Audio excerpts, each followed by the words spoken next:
Hello guys, maayong udto kaninyong tanan.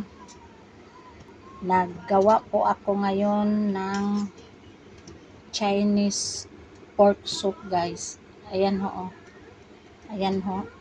Ito atay po yan guys, atay ng baboy at saka yung pork ribs. Tapos hinaluan ko niyan, iwan ko guys ano yan, at saka itong damo na inano ng amo kong lalaki, iwan ko kung ano ba yan oy. Basta hinalo at saka lalagyan ko guys ng sayote at carrots. Ayan. Babalatan ko pa ho yun guys. Ayan ho. Umulog na.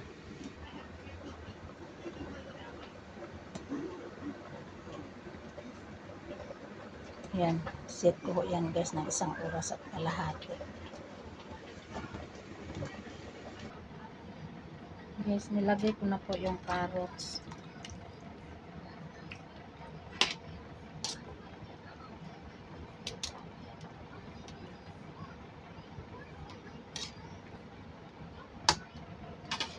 Tapos, ilalagay ko na po yung sayote.